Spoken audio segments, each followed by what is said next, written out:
दोस्तों, क्या आप जानते हो यूएसए में लोअर क्लास के लोग हर साल $400 यानी इंडियन करेंसी के हिसाब से 30,000 रुपये लॉटरी टिकट में खर्चा करते हैं और साल के कोई भी टाइम वो लोगों के पास कोई भी सेविंग्स नहीं होती।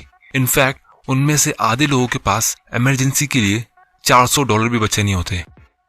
अब आप मुझसे कहोगे कि वो लोग लॉटरी टिकट्स में खर्चा करने की जगह उन पैसों को सेव क्यों नहीं कर लेते, लेकिन उनके हिसाब से उनकी लाइफ और उनकी फाइनेंशियल कंडीशन सिर्फ और सिर्फ वो लॉटरी ही बदल सकती है, मतलब लक। और उनको लगता है कि वो हार्डवर्क करके कभी अमीर नहीं बन सकते। उनको ऐसा लगता है कि अमीर बनना मतलब लकी होना। तो बेसिकली वो लॉटरी टिकट्स उनको उम्मीद और सपने दिखाती है। अब दोस्तों, आप में से बहुत लोग कहोगे कि ये कितनी फालतू सोच है, क्योंकि हमें पता है लॉटरी जीतने के चांसेस कितने कम होते हैं और अपनी लाइफ को पूरी तरह लॉटरी टिकट्स पे छोड़ देना मतलब करोड़ों में से एक आदमी को सक्सेस मिलेगी, तो क्या बाकी सारे लोग वैसे ही गरीबी में जिएंगे? लेकिन दोस्तों, इंटरेस्टिंग बात यह है कि अगर आप उन लोगों को समझाने जाओ तो वो उल्टा आपको बेवकूफ समझेंगे और शायद वो लोग आपको गलत बोल के रिटर्न में आपको बुरा फील करा देंगे, जबकि आप तो उनकी मदद करने के लिए बोल रहे थे। दोस्तों, इसीलिए ये बुक से हमें कुछ ऐसे इंपॉर्टेंट लेसन सीखने मिलते हैं। वो ये कि हम इंसान लॉजिकल नहीं है, हम साइकोलॉजिकल है। क्योंकि दोस्तों, सबको यही लगता है कि आज की तारीख में वो एकदम परफेक्ट फैसला ले रहे अपनी लाइफ के लिए, लेकिन फिर भी जब कुछ साल गुजर जाते और जब लोग पीछे पलट कर देखते तो वो यही सोचते कि काश उन्होंने कुछ ऐसा कर लिया होता तो उनकी लाइफ कुछ और होती। और दोस्तों, जब बात फाइनेंशियल डिसीजंस की आती है तो चाहे वो अमेरिका के लोअर क्लास के इनकम वाले लोग हो या इंडिया के मिडिल क्लास या दुनिया में कोई भी अमीर इंसान, हम ज्यादातर फैसले इमोशंस यानी जज्बात के बेसिस पर लेते, जैसे डर या लालच, और फिर उसको लॉजिक से जस्टिफाई करते कि हमारा फैसला लॉजिकली बिल्कुल सही है। दोस्तों, इसकी एक वजह ये होती है कि हमें कुछ चीजें कुछ सालों बाद सीखने मिलती है जो हमें पहले सीख लेनी चाहिए थी। इसीलिए दोस्तों, आज मैं कुछ ऐसे इंपॉर्टेंट लेसन्स इस बुक से शेयर करने वाला हूँ जो हमारी साइकोलॉजी और माइंडसेट से रिलेटेड है, जिसकी वजह से हम जाने अनजाने में गलत फैसले लेते हैं, जिसको आज सुधार कर आप जल्दी फाइनेंशियली फ्री हो सकते हो। तो दोस्तों, आगे बढ़ने से पहले अगर आप इस चैनल में नए हो तो आप इस चैनल को सब्सक्राइब कर सकते हो और बेल आइकन को प्रेस कर देना ताकि आप ऐसे इंपॉर्टेंट वीडियोस मिस ना कर दो। तो चलिए शुरू करते हैं। Lesson number 1, true wealth is what you don't see. दोस्तों, एक तरफ होती है लग्जरी कार्स, बढ़िया सा घर, इंस्टा पे वेकेशन की फोटोज। दोस्तों, ये सब चीजें हमें क्लियरली दिख रही है, और दूसरी तरफ उस घर का या कार का लोन का EMI, उस आदमी के ऑफिस का स्ट्रेस और उसकी स्ट्रेस की वजह से उसके घर के रोज के फाइट्स, ये सब चीजें हमें नहीं दिखती। तो जो हमें दिखता है वो अक्सर पूरा पिक्चर नहीं होता है, लेकिन जाने अनजाने में ये चीजें हमें गलत तरीके से सोचने पर मजबूर करती है कि जब भी हम किसी अमीर आदमी को देखते हैं, जैसे उसके पास कोई लग्जरी कार हो या कोई वेकेशन पे गया हो, तो हम भी यही सोचते कि काश मेरे पास भी ऐसी कार होती, काश मैं भी ऐसी जगह घूम पाता, ये कितनी मस्त लाइफ है। अब हम ये नहीं सोचते कि वो लोगों की लाइफ एक्चुअली में मस्त है या नहीं। हम उन लोगों की लाइफ से सिर्फ फ्लैशी और ऐसी ब्राइट चीजें ढूंढ के पिक करते हैं। और दोस्तों, हमें ये चीज याद रखनी चाहिए कि जिस वजह से उस आदमी ने कार ली थी कि लोग उसकी इज्जत करेंगे, लेकिन एक्चुअली में लोग उसकी नहीं बल्कि उसकी कार की इज्जत कर रहे हैं। दोस्तों, क्योंकि जब भी हमारे सामने से कोई कार गुजरती है तो हम हमेशा यही कहते हैं कि वाह क्या कार है। हम कभी ऐसा नहीं कहते कि वाह क्या आदमी है। और इसी वजह से लोगों के दिमाग में एक परसेप्शन बैठ गया है कि अमीर मतलब आपके पास दिखाने के लिए कुछ होना चाहिए, लेकिन रियलिटी में एक्चुअल वेल्थ वो होती है जिससे हम आजादी की जिंदगी जी सकते हैं। क्योंकि सबसे बड़ी और सबसे इम्पोर्टेंट चीज जिसे हम पैसे से खरीद सकते हैं तो वो है हमारा खुद का टाइम। अगर आपके पास दुनिया की सारी दौलत है लेकिन उसको एंजॉय करने का टाइम नहीं, क्योंकि आप पूरा टाइम ऑफिस में बिजी रहते हो और उस काम को आप पसंद भी नहीं करते, तो आपके इतने अमीर होने का फायदा क्या? दोस्तों, इसीलिए इस बुक के ऑथर हमें ये कहते हैं कि दूसरों को दिखाने के लिए खर्चा करना मतलब गरीब होने का सबसे सिंपल और आसान तरीका है और अमीर रहने का सबसे मुश्किल। तो अगर आप किसी आदमी के पास कोई अच्छी कार देखते हो, जैसे मान लो वो 50 लाख रुपए की है, तो आप उससे ये नहीं पता लगा सकते कि वो आदमी एक्चुअली में वेल्दी है या नहीं, लेकिन उससे हमें ये चीज जरूर पता चलती है कि उसके धन में से 50 लाख रुपए कम हो गए हैं। लेसन नंबर 2, यू पे अ प्राइस फॉर एवरीथिंग।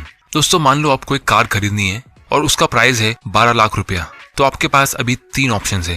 पहला, आप 12 लाख रुपए पे कर दो। दूसरा, अगर आपको उतना खर्चा नहीं करना तो आप कोई सस्ती कार ढूंढ लो। तीसरा, किसी दूसरे आदमी की कार चुरा लो।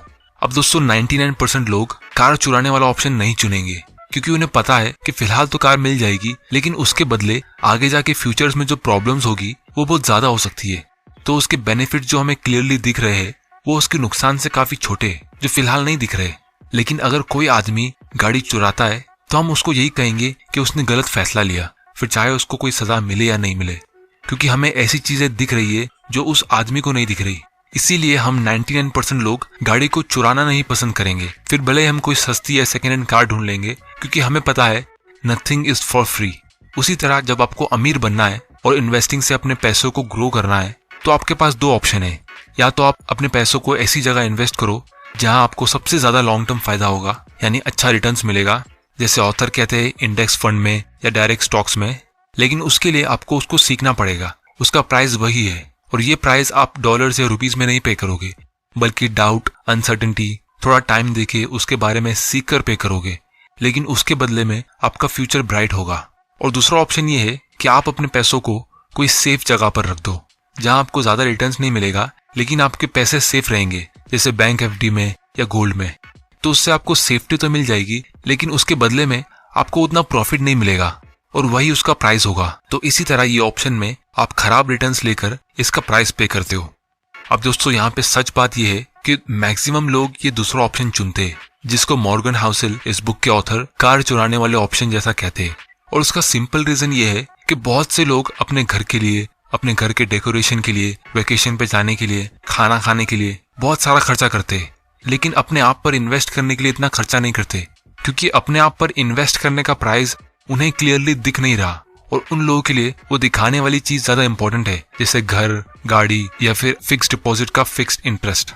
और आपके रोज के बोरिंग इन्वेस्टमेंट्स जैसे स्टॉक मार्केट या इंडेक्स फंड से आपको अपना फ्यूचर इतना क्लियरली दिख नहीं रहा, इसीलिए लोग ये ऑप्शन चुनते नहीं है। उसी तरह जिस तरह कार चुराने वाले को उस कार की चुराने की असली कीमत नहीं दिख रही। और दोस्तों ऑथर यहाँ पे हमें एक इम्पोर्टेंट बात कह रहे हैं कि growth is driven by compounding which always takes time, but destruction is driven by single points of failure which can happen in seconds. यानी आपके पैसे धीरे धीरे करके ग्रो होते हैं कंपाउंडिंग के थ्रू, लेकिन बर्बादी रातों रात हो सकती है। Lesson number 3, getting wealthy versus staying wealthy. दोस्तों अमीर बनने के बहुत सारे तरीके होते हैं, लेकिन गरीब होने का एक ही तरीका है, पैसों को बराबर हैंडल नहीं करना और उसको ज्यादा से ज्यादा खर्चा करना। और इसीलिए ऑथर हमें कहते हैं कि अमीर बनने से ज्यादा मुश्किल अमीर रहना है, क्योंकि जब आदमी के पास पैसा नहीं होता है तो उसे कंट्रोल करने की कोई जरूरत नहीं है, क्योंकि उसके पास पैसा ही नहीं है। लेकिन जब आदमी के पास बहुत सारा पैसा होता है तो उसे सेल्फ कंट्रोल सीखना ही पड़ता है। इसीलिए आपको अमीर बनना और अमीर रहने के लिए अलग अलग माइंडसेट चाहिए।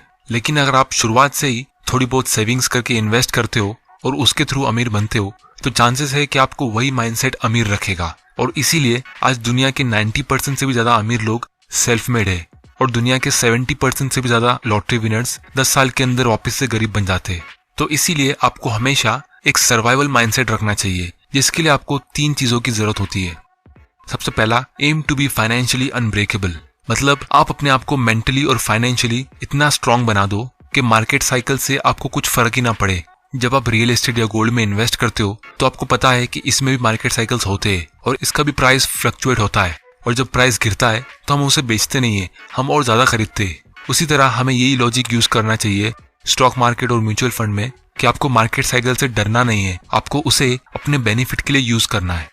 दूसरा, a good plan leaves room for error, यानी आप जब भी कोई प्लानिंग करते हो तो उसमें इस बात पे भी गौर करो कि अगर वो इन्वेस्टमेंट प्लान के मुताबिक नहीं होता है तो आप क्या करोगे, यानी आपका प्लान बी क्या होगा। और इन्वेस्टिंग की दुनिया में हम इसीलिए एक पोर्टफोलियो क्रिएट करते 10-15 कंपनीज का और इमरजेंसी फंड साइड में रखते।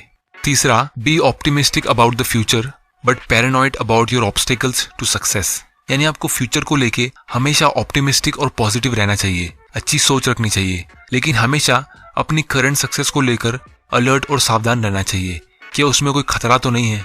जैसे ऑथर ने हमें यहाँ पे 2 इंटरेस्टिंग एग्जाम्पल दिए। सबसे पहला, रोनाल्ड रीड का। आप ये नाम गूगल करके सर्च कर सकते हो। यह आदमी ने पूरी जिंदगी सिर्फ चौकीदारी की नौकरी की है, लेकिन उसके मरने से पहले उसके पास $8 मिलियन जमा थे, जो इंडियन करेंसी के हिसाब से लगभग 55 करोड़ रुपए होते। अब कोई आदमी छोटी मोटी नौकरी से इतने सारे पैसे कैसे जमा कर सकता है? तो उसका आंसर है सेविंग्स और इन्वेस्टिंग की आदत डाल के। और दूसरी तरफ दूसरा एग्जाम्पल है रिचर्ड फस्कॉन का, जो दुनिया के सबसे टॉप कॉलेज हार्वर्ड यूनिवर्सिटी से पढ़ाई करता है, दुनिया के सबसे टॉप कंपनीज मैरिल लिंच में काम करता है और एक अच्छी पोस्ट पे एग्जीक्यूटिव बनता है। लेकिन उसने कर्जे की और खर्चा करने की इतनी आदत डाली जिसकी वजह से 2008 में उसे बैंकरप्सी डिक्लेयर करनी पड़ी। दोस्तों, गरीबी से बुरी चीज क्या होती है, वो ये कि आप अमीर बने और फिर वापस गरीब हो गए। तो इसीलिए अगर आप अपने दम पे 10 लाख रुपए इन्वेस्ट करके उसे मैनेज नहीं कर सकते तो आप 10 करोड़ रुपए मैनेज नहीं कर सकते। और इससे हमें ये चीज पता चलती है कि आपकी सबसे बड़ी प्रॉब्लम कम पैसा नहीं है, आपकी बड़ी प्रॉब्लम ये है कि आपको पैसा मैनेज नहीं करना आता। क्योंकि गरीब लोगों की सोच हमेशा ये होती है कि जब हमारे पास ज्यादा पैसा आएगा तो हम उसे मैनेज करना सीखेंगे, लेकिन अमीर लोगों की सोच ये होती है कि जब हम थोड़े पैसों को अच्छे से मैनेज करेंगे तो हमारा पैसा अपने आप बढ़ जाएगा। Lesson number 4, savings and financial freedom. दोस्तों, दुनिया में 3 टाइप के लोग होते हैं। एक वो जो सेव करते, दूसरे जिन्हें लगता है वो सेव नहीं कर सकते, और तीसरे जिन्हें लगता है उनको सेव करने की जरूरत ही नहीं। आई एम श्योर आप तीसरी कैटेगरी में नहीं आते हो क्योंकि आप ये वीडियोस देख रहे हो। दोस्तों, हम सेविंग्स के बारे में बहुत सुनते, आपको बचपन से आपके पेरेंट्स ने कहा होगा कि पैसे सेव करा करो, लेकिन ये सेविंग्स इतनी इंपॉर्टेंट क्यों है? क्योंकि हर एक रुपया जो आप सेव करके इन्वेस्ट करते हो वो आपका फ्यूचर का वो टाइम खरीदता है जो शायद किसी और ने खरीद के रखा था। तो इसीलिए ऑथर के हिसाब से अगर आपकी सैलरी कम भी हो तो भी आप अमीर बन सकते हो, लेकिन अगर आप सेविंग्स करते ही नहीं हो तो आप कभी अमीर बनोगे ही नहीं। लेसन नंबर 5 और सबसे इंपॉर्टेंट, मॉर्गन हाउसेल के लाइफ टिप्स। सबसे पहला, अपने सारे फाइनेंशियल डिसीजंस इंडिपेंडेंटली लो, ये सोच के नहीं कि मुझे किसी को दिखाना है या किसी ने किया था इसलिए मुझे भी करना है। Advice number 2, live below your means. क्योंकि सबसे बुरी चीज अगर आप कोई कर सकते हो तो वो ये है कि आप अपने फ्यूचर की कमाई को आज ही खर्चा कर दो। Advice number 3, derive pleasure from free और लो कॉस्ट एक्टिविटीज जैसे एक्सरसाइज, रीडिंग, पॉडकास्ट, लर्निंग। क्योंकि जिंदगी के असली मजे फ्री और छोटी मोटी चीजों में जो रोज होती है, और इससे आप हेल्दी भी रहोगे, वेल्दी भी रहोगे और वाइज भी रहोगे। Advice number 4, maintain 20% of cash as emergency. वो इसलिए क्योंकि जब भी स्टॉक मार्केट में क्रैश होता है तो आपको अपने इन्वेस्टमेंट को कम पैसे में बेचने की जरूरत नहीं पड़ेगी, आप अपना इमरजेंसी फंड यूज कर सकते हो। Advice number 5, the first rule of compounding is to never interrupt it unnecessarily. आपकी actual wealth long term investing से ही ग्रो होगी, कंपाउंडिंग के थ्रू, लेकिन उसकी कंडीशन ये है कि आप उसे बिना रोक टोक के कंपाउंड होने दो। Advice number 6, every investor should pick a strategy that has the highest odds of successfully meeting their goals. और ऑथर के हिसाब से इंडेक्स फंड लोगों के लिए सबसे बेस्ट चॉइस है। Advice number 7, 3 key elements of Housel's approach, a high savings rate, patience and long term optimism. क्योंकि दोस्तों, बहुत सारे लोग सपने देखते हैं कि उनको करोड़पति लोगों वाली लाइफ जीनी है, दुनिया में बेहतरीन जगह घूमना है, लेकिन एक्चुअली में उनके बोलने का मतलब ये होता है कि उन्हें करोड़ रुपया खर्चा करना है, जो उनकी कही हुई बात से बिल्कुल ऑपोजिट है। क्योंकि अगर आप अपना करोड़ रुपया खर्चा कर दोगे तो करोड़पति कैसे कहलाओगे? तो दोस्तों, आज की वीडियो में इतना ही। अगर आपको ये वीडियो से कुछ सीखने मिला तो इस चैनल इन्वेस्ट माइंडसेट को सब्सक्राइब कर लेना और बेल आइकन को प्रेस कर देना ताकि आप ऐसे इंपॉर्टेंट वीडियोस मिस ना कर दो। और दोस्तों, कमेंट के जरिए आप मुझे बता सकते हो कि मैं नेक्स्ट वीडियो कौन सी टॉपिक पे बनाऊं। अगर आपको ये वीडियो पसंद आया तो इसे लाइक करिए, नहीं पसंद आया तो डिसलाइक करिए। आपका वैल्यूएबल टाइम देने के लिए thank you and good bye.